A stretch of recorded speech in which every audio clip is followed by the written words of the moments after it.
Hoje nós temos a honra de receber um ilustre convidado aqui no nosso podcast, Gnatsu Sensei, que é uma referência, né, nacional do Lean. Ele que é fundador da Lean Way Consult, né? Além disso, ele ocupa a posição de chairman do board da Lean Way, né? Tem ali a representação da Hirayama, né, que é uma grande consultoria japonesa, doutorado na área. Então, é uma honra recebê-lo aqui hoje, poder bater esse papo com uma figura tão importante para o Lean nacional. Muito obrigado por estar aqui e tenho certeza que o público vai gostar bastante desse bate-papo. Muito obrigado, agradeço eu, Forte Sam, pela oportunidade. Honrado estou eu, né, de ter a chance de conversar com você. Aliás, o profissional de quem a trajetória acompanha há muito tempo, nós tivemos Uhum. chance de trabalhar juntos, né, lá da época do Do Estaleiro estaleiro. Atlântico Sul, depois Aéreos, enfim, e estamos juntos nessa jornada aí lutando pela melhor desempenho das organizações e isso implica em melhor posicionar aqueles que conduzem, né, o processo de transformação, os líderes dessa transformação. Esse é o nosso papo hoje, né? Muito Tomara que bom. isso interesse a nossa audiência, a sua audiência. Muito bom. A gente sabe que o líder, né, ele tem um papel fundamental, ele é quase que uma espinha dorsal dentro de um contexto, organizacional, né. E o líder Lean, ele tem um papel importante na transformação das empresas que querem adotar essa metodologia como fonte estratégica de alavancar os resultados. Gnatsu Sensei, como é que você define o verdadeiro papel de um líder dentro das organizações? Puxa vida. Eu agora, pensando aqui como é que eu respondo a tua questão, mas aí eu vou usar uma saída estratégica. Não vou falar por mim, eh, eu vou falar usando as palavras de Ono Sensei, Taiichi Ono, pai do sistema teórico de produção. Ele dizia, enquanto vivo, que o verdadeiro líder Lean é aquele que adota uma posição muito mais de educador, desafiador daqueles, a quem ele lidera. E isso implica em ele estar junto do time que lidera, isso quer dizer assim, estar no Gemba. Daí aquela expressão, né, que nós todos conhecemos de Genchi, Genbutsu, vá lá ver por você, mesmo que eu amplio e chamo e traduzo como vá lá sentir por você mesmo. Os 5 sentidos. Isso tem que estar muito aguçado no líder Lean, né? Ligar os 5 sentidos para estar no Gemba e com isso apreender tudo que diga respeito à situação e com isso melhor orientar, né, os seus liderados. Então eu acho que essa eu me escoro e me escondo nas palavras do grande mestre Ono Sensei. Esse tema Gemba, né, o local onde as coisas acontecem, é um tema bastante relevante para as organizações, e o Gemba nada mais é do que o coração de toda organização, né. É lá, de fato, que as coisas acontecem, que a transformação ocorre e os problemas também ocorrem, É, né. sem dúvida. Então, falando em Genchi Gebutsu, o líder tem esse papel, né, de estar lá resolvendo o problema junto com a operação. Então, essa prática do líder estar no Gemba, como que a gente poderia ensinar para o público o líder ter uma rotina no Gemba? Como que ele começaria o dia dele dentro do Gemba? Como que ele trabalharia durante a semana no Que Gemba? interessante essa tua questão, Forte, porque assim, se nós formos buscar essa resposta, entender como é que isso acontece naquela organização que nos é referência, a Toyota, você vai ver que assim isso não está bem formatado, não está padronizado, na verdade. Isso já está implícito e tácito na atuação dos líderes. É interessante isso. E o que eu quero dizer com isso? Assim, que, na verdade, para eles é uma prática regular. Não há sentido numa atuação que não seja centrada em estar lá, está presente na operação, dentro, né, da operação, no Gemba, no chão de, na operação industrial, no chão de fábrica. Então, agora, óbvio que isso é essencial e nós tentamos, quem tenta aprender com a Toyota, que é a nossa referência, tenta emular, né, essa prática. E nós fazemos um esforço danado, né, para, por exemplo, padronizar a agenda do líder, padronizar esses momentos em que ele está no Gemba, né, com os Gemba Walks, com a cadeia de ajuda. Todos esses mecanismos que nós buscamos aplicar para emular, para, vamos dizer assim, reproduzir algo que na Toyota é meio que natural, Natural. tranquilo, porque na verdade esse padrão que nós inventamos aqui no Ocidente, ele não existe, na verdade, no Japão. Uhum. Não existe. Então a gente tenta construir isso para instilar essa prática. Mas na verdade, no Japão não existe isso, né? Uhum. Na Toyota não existe isso. A agenda padronizada do líder, e eu faço uma questão danada Uhum. para facilitar a introdução dessas práticas, trabalhar com a padronização da agenda, trabalhar com a padronização de todos os rituais do Gemba Walk. Na Toyota não existe isso. É Uhum. impressionante, né? Mas claro, a Toyota é a Toyota, ela tem Uhum. 70, 80 anos de jornada, né? Uhum. E a gente precisa. Perdão, tem uma paulada que me empolga. Sem problema. E assim, a gente precisa, de alguma maneira, tentar reproduzir, né, o que para nós é referência.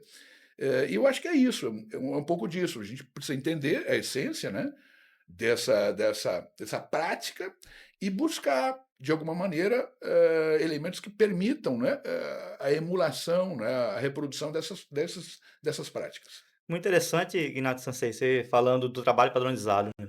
Me lembro que em 2018, 2019, um amigo nosso em comum, Fernando Kojic, me encaminhou um material seu do trabalho Ah, que padronizado. E a legal! gente implementou as rotinas de reunião, Que fantástico! diárias, Que fantástico! semanais, É, fantástico. mensais, como que o líder ele tem que percorrer desde as 8 horas da manhã É, até o final do expediente, na troca de é turno, isso.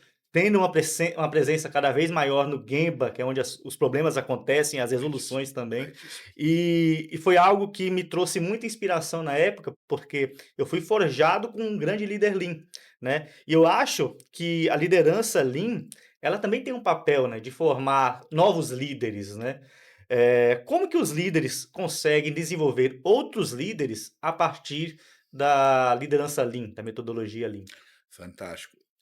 Eh, eu acho que você foi no ponto, né. A responsabilidade maior, precípua, né, mais importante com todo respeito às demais responsabilidades que qualquer líder em qualquer posição, tem, desde o presidente até o líder de grupo, né, o team leader. São N as responsabilidades, mas a mais importante delas é desenvolver o seu time, ponto final. Essa é a função mais importante, a responsabilidade maior de qualquer líder, em qualquer que seja a posição que ocupa. E, posto isso, nós precisamos entender que não é uma, não é uma tarefa trivial desenvolver pessoas. De fato, não é. Então, precisa de um cuidado, e a Toyota nos ensina isso, né? Precisa de um cuidado, de uma prática para formar líderes desenvolvedores de pessoas. E como é que a Toyota faz isso? Se bem observado, nós vamos perceber que ela, primeiro, ela realmente garante que esse entendimento, o líder tem que entender que a responsabilidade maior dele é desenvolver seu time. Função precípua dele, mais importante, qualquer outra responsabilidade. Então, ele assume, tem que assumir para si a responsabilidade pelo desenvolvimento do seu time. E quando não é possível, sobretudo, ele treinando, ele instruindo. Quando isso não é possível, ele pode contar com o apoio de especialistas que podem aportar conhecimento específico para formar o seu time, mas a responsabilidade é dele. Então, o primeiro aspecto é esse: o líder como instrutor, como Uhum. treinador. Segundo aspecto importante, a Toyota nos ensina isso, não estou inventando a roda, é o líder precisa saber ensinar. Antes de saber ensinar, isso está meio que implícito, mas eu vou destacar aqui, precisa dominar o que vai ensinar. Ninguém deveria ensinar o que não domina profundamente fazer. Ninguém deveria. Mas, lamentavelmente, a gente vê muito dessa prática, né? A turma se aventurando a ensinar algo que, na verdade, não domina. Mas a primeira condição seria dominar profundamente o fazer, o que vai ensinar. Mas isso não basta por si só. Ele precisa dominar o método de ensino. Precisa saber ensinar. Quantos de nós já não tiveram professores que são doutores, PhDs, numa matéria, em sumidades, mas são péssimos professores. Então, domínio é importante, mas não é suficiente. Precisa dominar o método de ensino. Isso quem proporciona isso na Toyota, e a gente sabe disso, é o TWI, Training Within Industry, que foi uma prática de desenvolver pessoas, puxa vida, consagrada na época da Segunda Guerra Mundial pelos americanos. Eles tinham que engrossar as fileiras nas fábricas por conta do esforço de guerra para produção de armamentos bélicos, né, para sustentar a Segunda Guerra Mundial. Estou falando de, poxa vida, década de 30 e 40 do século passado. Estou falando de coisa de 70 anos atrás. E então os americanos bolaram essa prática, né, uma técnica, um passo a passo, 4 etapas, que funcionou maravilhosamente. E os japoneses sacaram isso depois de derrotados na Segunda Guerra, foram lá, cara, esse negócio aqui funciona, hein? Funcionou para os americanos. Vamos adotar isso? E a Toyota, então, hoje, ela utiliza o TWI, Training Within Industry. São 4 etapas, são 4 blocos, né, mas o primeiro deles é o que nos interessa, que é instrução do trabalho, como se ensina o trabalho. E são 4 etapas, super simples, mas super eficazes. Então, de novo, resgatando, né, eu fui, né, explorar um pouquinho da história, da origem disso. Né? Então, o líder como instrutor, com a responsabilidade de fazer essa instrução, ele dominando o que vai ensinar, mas dominando, sobretudo, o método de ensino. Depois, o terceiro componente é o dojo, é a área onde ele vai reproduzir tanto quanto possível, emular tanto quanto possível o mundo real, aquele que o aprendiz vai encontrar no Gemba. Então, ele vai tentar reproduzir, numa área de treinamento, aquela condição a ser encontrada pelo aprendiz. É uma área de treinamento em que ele, na verdade, né, simula o mundo real. Então, nesse dojo, ele vai ter chance de aplicar o TWI, instruindo esse aprendiz, de maneira que o aprendiz ali, e tem um passo a passo para isso, ali o aprendiz adquire pleno entendimento do que é esse novo fazer e pleno domínio do que é esse novo fazer, pleno domínio. Mas o que ele dominou, e o instrutor é capaz de avaliar isso, dominou. O que falta para ele agora? É dar a chance a ele de repetir para ele ganhar eficiência. É a cura da aprendizagem. Então, eu habilitei ele no dojo. Agora eu levo ele para o Gemba. E aí lá no on-the-job training é o 4º elemento. O on-the-job training, ele vai ser acompanhado e durante um período ele vai adquirindo, repetindo, e ele vai adquirindo essa eficiência, que nada mais é do que a combinação de habilidade e esforço, que se ganha com repetição, e isso depende de tempo. São esses 4 elementos. Muito bom.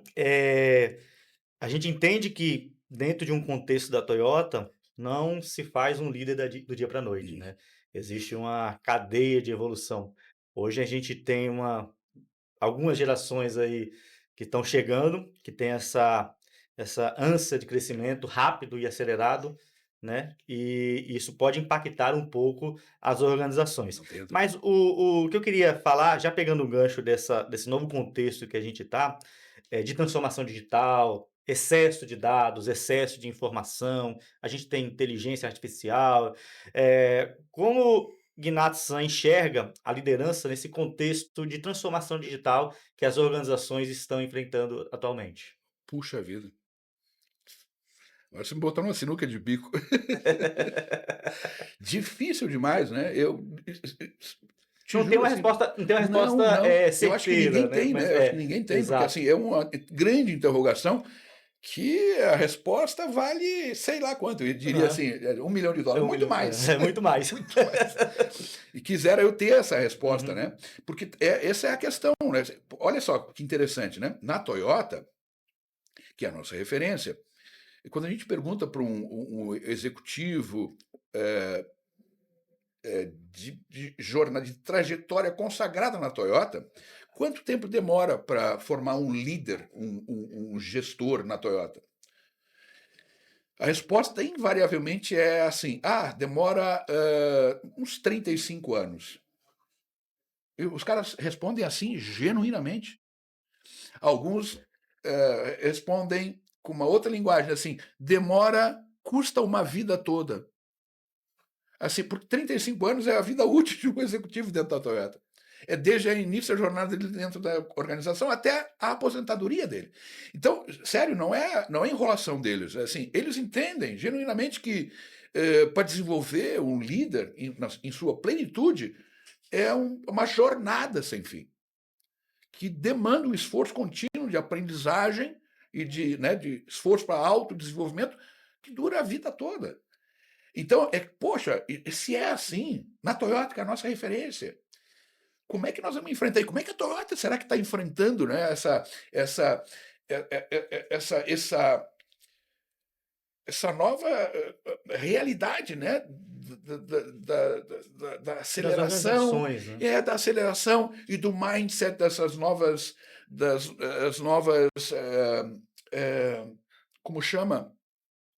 Eh, como chama, assim, as gerações, né? Gerações. As novas Novas gerações. gerações. As novas gerações da Toyota também está, Aham. obviamente, enfrentando isso. E, sinceramente, eu não sei como é que isso está sendo tratado na Toyota e como é que isso vai evoluir. Uhum. Eu acho que assim, eu estou fazendo comentário, não é uma Uhum. resposta, Aham. porque, de fato, quem sou eu na fila do pão?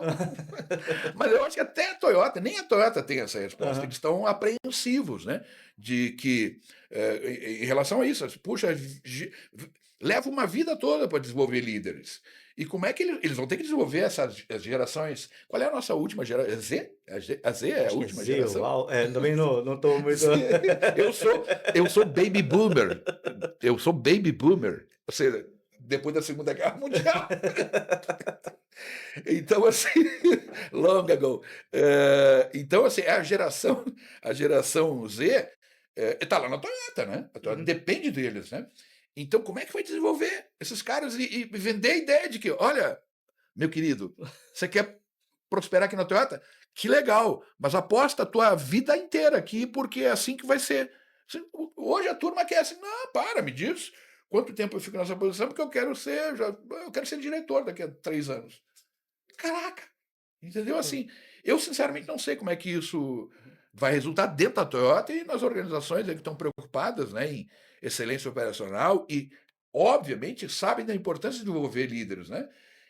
E se o líder tem, né, os próximos dias, a nova geração tem esse mindset da efemeridade, né, da agilidade, da rapidez, da trajetória rápida, como é que isso vai ser daí? Eu não sei, eu acho que é um grande ponto de interrogação para nós. Não, eu concordo, e a trajetória de um líder, de um profissional de maneira geral, ela está muito relacionada à vivência, né. Como que essa pessoa, ela viveu as etapas de um crescimento profissional, né.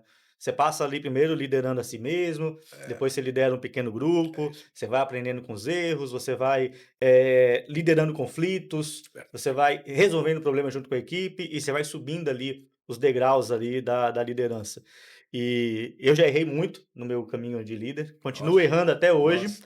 e eu acho que é através dos erros que a gente vai aprendendo até muito mais do que com os acertos, né.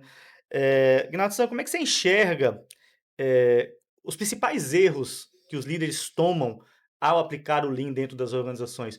Porque a gente entende que muitas das vezes o Lean, ele não traz o sucesso esperado para as empresas, por conta de erros estratégicos, erros de liderança. Na sua opinião, com anos de experiência, quais são os principais erros que os líderes cometem nessa jornada de transformação Lean? Fantástico. Eu acho que você colocou um aspecto bacana aí dessa questão do cometer erro. Eu estou convencido de que esse é o processo. Errar, a gente costuma dizer, né? Errar é humano, e é de fato. Mas errar é uma oportunidade ímpar de autodesenvolvimento, de aprendizagem. Se nós entendemos, né, que é parte de um processo de autodesenvolvimento. Então, errar é um step, é, uma, é um evento numa jornada de buscar acerto, tentativa e erro muitas vezes, né? E você se desvia, né? O resultado não resultou naquilo que você planejava. Então, você tem que avaliar, fazer ajuste de curso e adotar, né, as contramedidas adequadas para ver se de fato funciona. Então, assim, uma vez que qualquer um, líder em especial, tem essa noção de que errar é um evento importante do processo de autodesenvolvimento, tá tudo certo. E com relação a erros cometidos nesse processo de, por exemplo, implementação de um modelo de gestão de operações, implementação do Lean System, né? Lean tomado aí como modelo de referência. Então, os erros que se manifestam aí, eu primeiro eu chamo a atenção para o fato de os líderes que cometem erros, né, nesse processo de condução da transformação, não reconhecem que este erro existe e esse erro é alvo de é parte de um processo. E ele é alvo de apreciação, reflexão, Hansei, né? Reflexão para o ajuste de curso, né? Então, muito frequentemente começa por aí, a noção de que erro aconteceu e vira as costas e não, não, você não vira as costas para erro jamais. Erro é um evento nobre que te permite avaliar decisões que você tomou. E as decisões com relação à transformação, implementação do Lean System, puxa, tem um impacto brutal, são decisões tipicamente estratégicas. Então, primeiro eu alertaria para essa questão, né? Os erros, qualquer que seja o erro, mas sobretudo esses, né, de decisões em relação ao processo de implementação, têm que ser avaliados com mais cuidado, né, criticamente. E segundo, aí sim tentando responder a tua questão, é, é multicausal, multifatorial. Assim, não é uma única causa que é responsável pelos insucessos ou fracassos. Não há como apontar uma única causa. Mas se eu tivesse que apontar uma causa frequente, que combinada com outras, né, recorrentemente respondem pelo insucesso, eu diria que é a falta de noção do seu papel enquanto agente de transformação. E o papel ele implica em dominar tem muito a ver com o que a gente falava há pouco, como é que desenvolve líderes, né? Dominar profundamente o processo. O que ele quer implementar? Dominar profundamente. O que é esse modelo de referência que você quer implementar, o Lean System? Você domina profundamente? Se você não domina profundamente, você não vai ser capaz de avaliar o progresso dessa transformação. Nem vai ser capaz de orientar quem, né, sob sua responsabilidade está. Então, esse é o primeiro aspecto, assim, dominar profundamente o processo e ter a noção clara. Remete muito os elementos, né, de desenvolvimento de gente, né, da Toyota.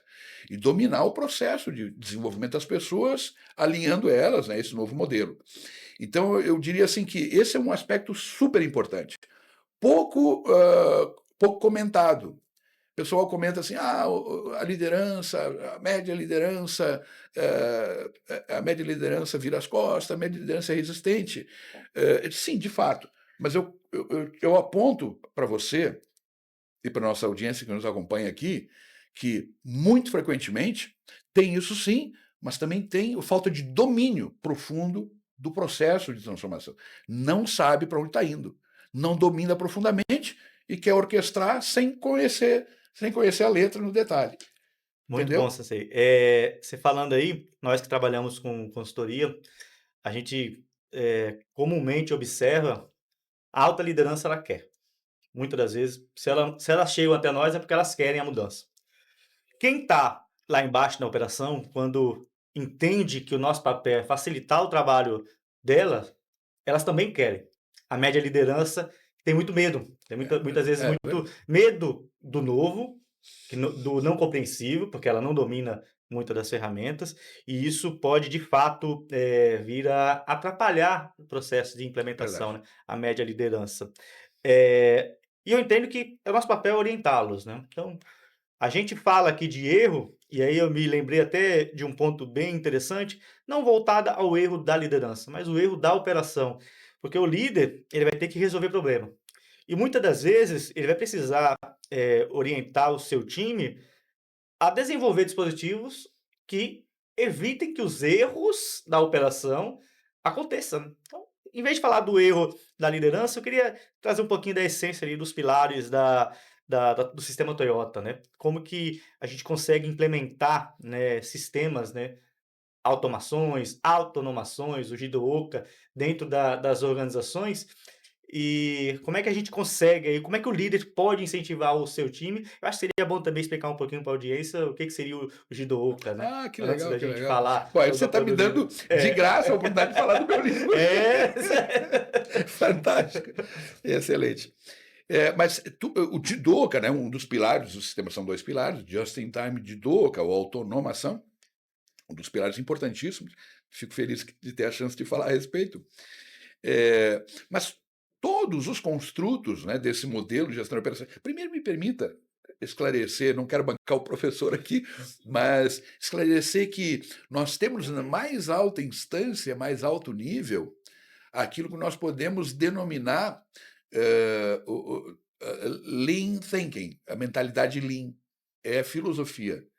É a forma como eu penso e me relaciono com os stakeholders, né, dentro desse contexto de fazer gestão, fazer negócio. E, portanto, gestão, me relacionar da melhor forma para atender da melhor maneira as necessidades do meu cliente e de todos os stakeholders. Aí, funcionários, comunidade, fornecedores, parceiros, acionistas, todos os stakeholders. Então, isso é o Lean Thinking, mentalidade Lean, mais alto nível. Nós temos o Lean Enterprise. O que é o Lean Enterprise? Aí começa a tomar. Então, primeiro, na mais alta instância, é modelo mental. São paradigmas, são crenças.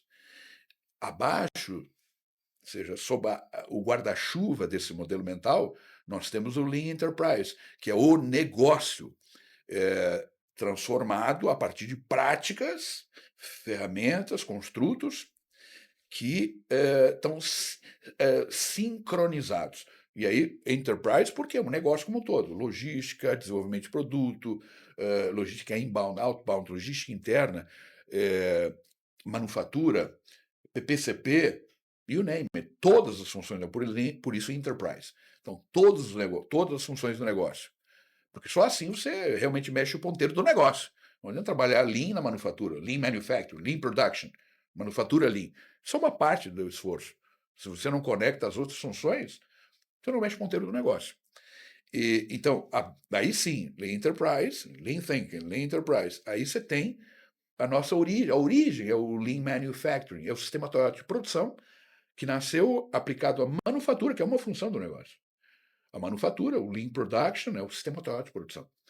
E ali ele floresceu, robusteceu-se e se provou aplicável enquanto modelo de operações também para a logística, também para o desenvolvimento de produto, também para a gestão de gente, para todas as funções do negócio. E aí, conectado, gera o nosso Lean Enterprise.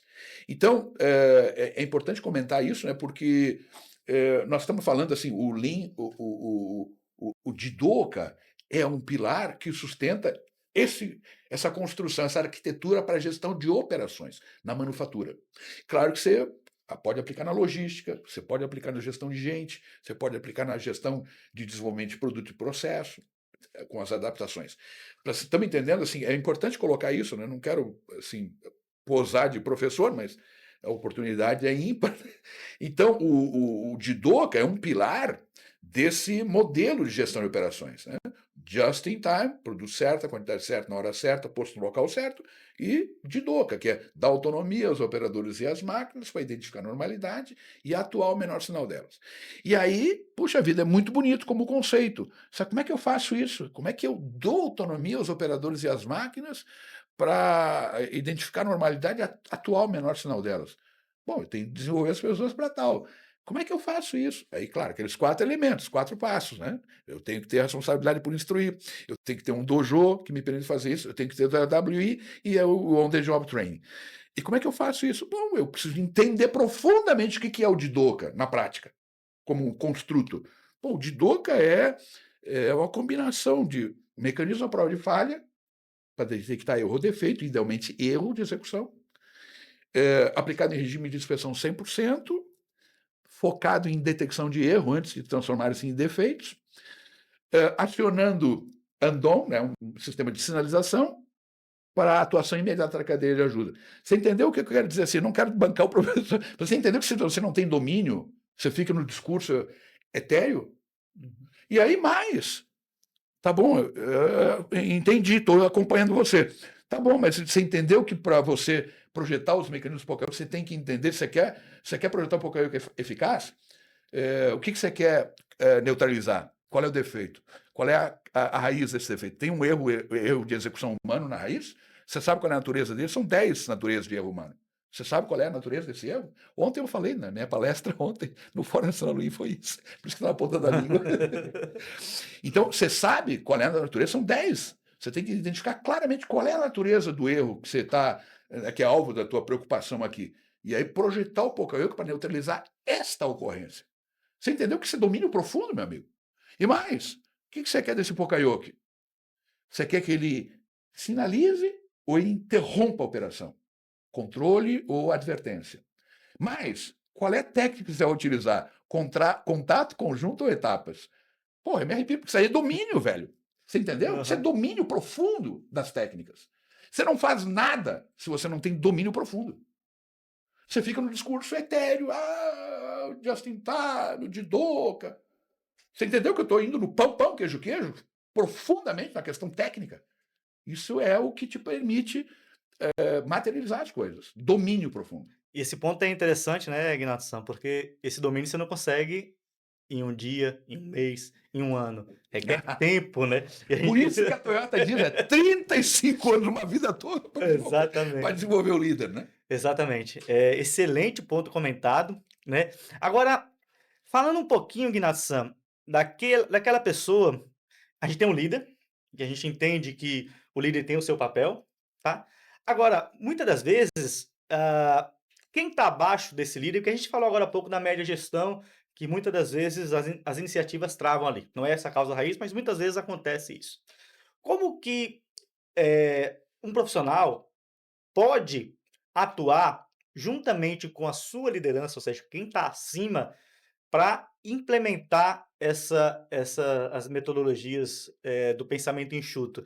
Porque o líder ele tem esse papel, né, de incentivar, de puxar, desafiar, instigar o time, cobrar, reconhecer. Agora, se a pessoa não tem esse líder a quem se espelhar, mas ela quer implementar, ela viu a sua palestra, ficou fascinada pela metodologia e quer a todo custo implementar isso no seu posto de trabalho. Qual que seria uma dica aí para o nosso público aí, para implementar o Lean na sua essência aí?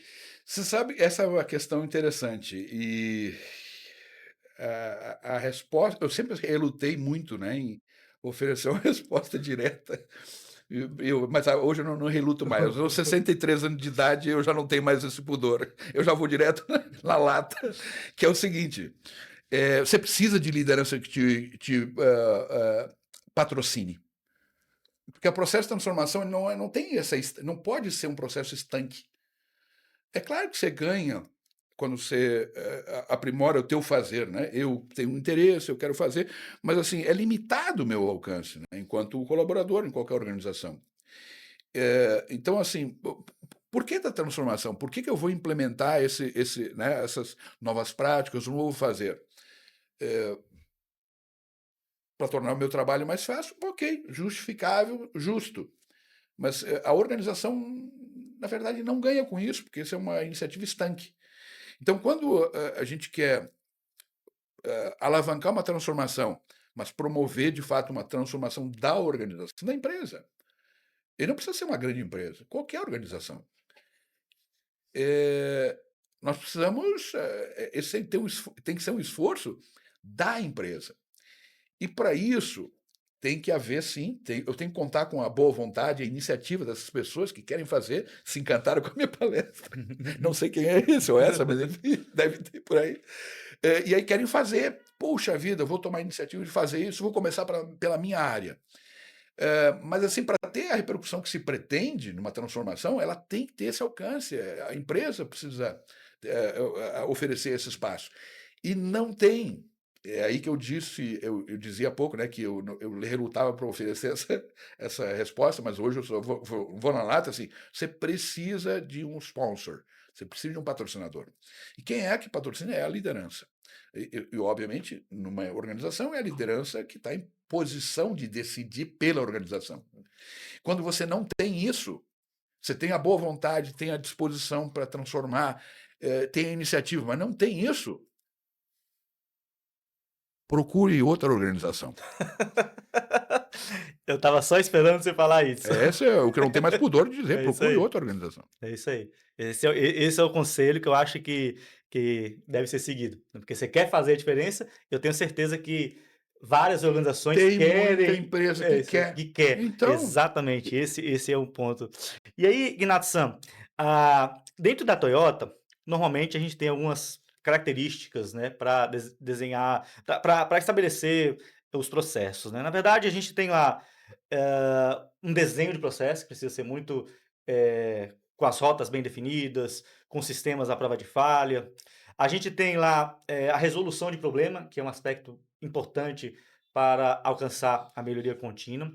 A gente tem o papel do líder desenvolvendo a sua equipe, não somente trazendo empresas de fora, acho que é importante trazer empresas de fora, porque, empresas de fora têm conhecimento específico do Lean, acho que isso é fundamental, mas a parte técnica, a liderança tem que saber para poder ensinar. E tem uma questão que eu acho que é fundamental, que seria o Yokoten, para você compartilhar as boas práticas. Contudo, Guinação, eu vejo que alguns líderes, eles têm uma certa, a palavra que eu quero usar talvez não seja essa, mas só para exemplificar, uma certa inveja de um outro setor que está com boas práticas implementadas, e não é mais fácil você copiar e colar algo que já deu certo do que tentar criar novamente, né. Como que a Toyota incentiva o Yokoten para que os líderes, tenham esse compartilhamento das ideias e melhorem seus processos? fantástico.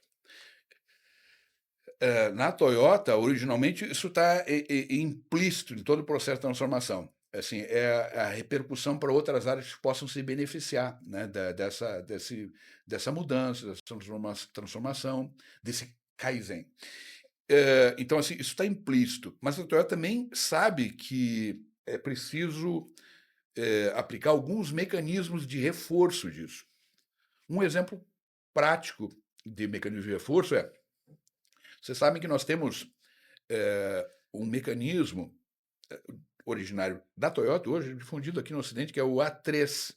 O A3 é mentalidade A3, mas também ele é físico, ele é o formulário A3. Né?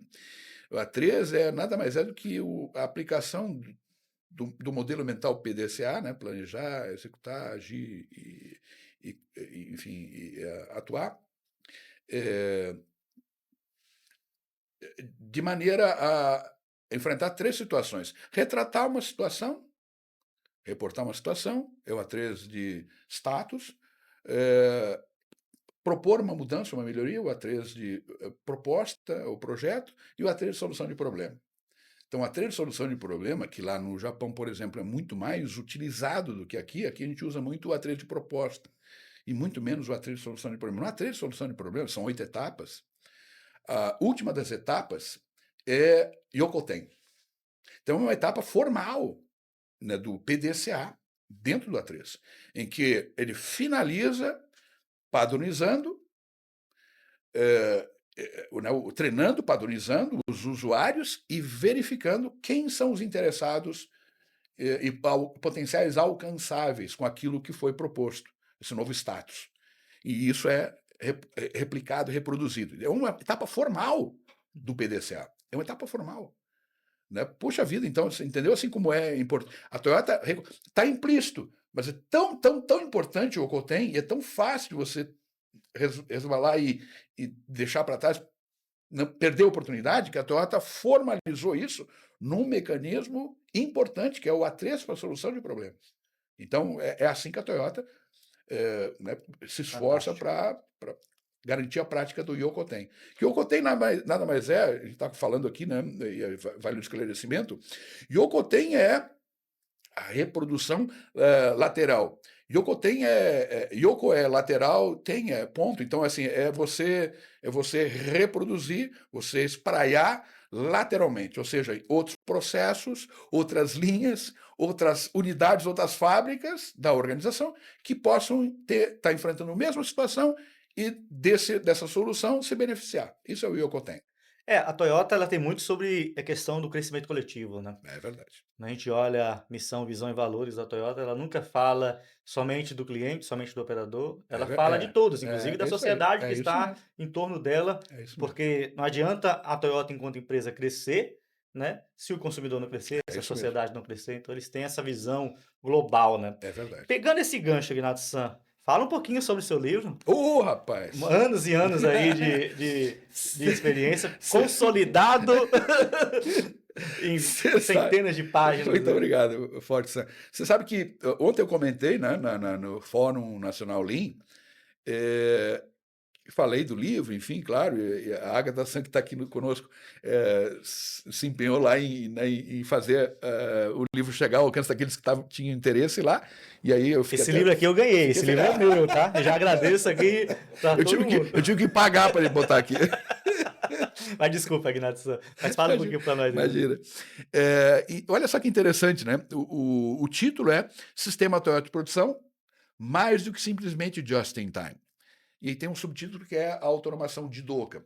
Então, propositalmente, o título é esse para promover essa curiosidade e reflexão. Sistema Toyota de produção mais do que simplesmente Just in Time. Por quê? Porque Just in Time é um pilar reconhecido como a essência do Lean System, né? Do sistema Toyota de produção, que é a origem do Lean System. No entanto, é um pilar. O Just in Time é um pilar. Né? O produto, o serviço certo, na quantidade certa, na hora certa, posto no local certo. Isso é a definição de Just in Time. No entanto, é um pilar importante. Mas existe um outro pilar super importante, que é o Jidoka. A gente traduz aqui, não tem uma tradução, mas a gente, o neologismo. A gente inventou os americanos inventaram uma palavra quando traduziram e nós reproduzimos. É a autonomação. Então, é a automação com o toque humano. Se a função controle, né, de pôr para rodar alguma máquina, algum equipamento, alguma linha, e a função controle é observar, monitorar, para estar atento a qualquer ocorrência de anormalidade e atuar ao menor sinal dessa anormalidade. Essa é a função controle. E essa função de atenção, monitoramento, é o que eu quero transferir para a máquina, de forma que ela faça o autocontrole. E com isso eu corto o cordão umbilical que me liga a ela, adicionando zero de valor, porque eu só estou observando, é a espera, perda por espera, uma das 7 perdas do ONU Sensei. Então eu corto o cordão umbilical, deixo ela rodar, ela tem a capacidade de autocontrolar-se, eu vou assistir outra máquina e volto para ela. Então, isso foi uma grande sacada da Toyota. Esse pilar, na verdade, veio antes do Just in Time. Esse foi, na verdade, o pilar pioneiro. A Toyota nasceu em torno desse pilar. O conceito do sistema Toyota de produção nasceu em torno do pilar de Doka. É impressionante. No entanto, a gente meio que, né, não deixou escapar isso. E centrou a atenção na gestão de fluxo, que é muito importante, está tudo certo. Mas primeiro eu tenho que atuar estruturando o pilar de Doka, que é o pilar de Doka que me garante a integridade do que eu vou pôr em fluxo, garante a qualidade do que eu vou pôr em fluxo. De Doka é isso, dá autonomia às operadoras e às máquinas para estar atento a qualquer ocorrência, normalidade e atuar sobre essa anormalidade. E aí, garantindo fluxo contínuo. Então, primeiro, a autonomação. Então, essa foi a minha curiosidade. 32 anos atrás, quando eu comecei a explorar o tema, eu fui um dos pioneiros no Brasil, mas não tinha internet, não tinha telefone celular, não tinha nada disso. Tudo muito novo, né? Na década de 90, a máquina que mudou o mundo, que foi um marco, tinha sido lançada há 3 anos, tudo era novidade. Então, eu fui um dos pioneiros, por sorte, né, de ser um dos pioneiros, me interessei sobre o tema. E aí fiz um mestrado em engenharia de produção, versando sobre isso. Eu transformei a dissertação de mestrado num livro.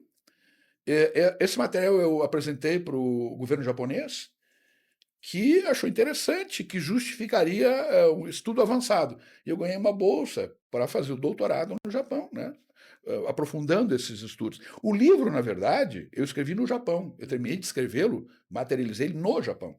Ele tinha, né, a forma de uma dissertação de mestrado aqui no Brasil, mas eu, no primeiro ano de Japão, eu fiquei 4 anos lá, 94, 98, eu transformei ele num livro. Quando eu vinha regularmente ao Brasil, eu lancei ele.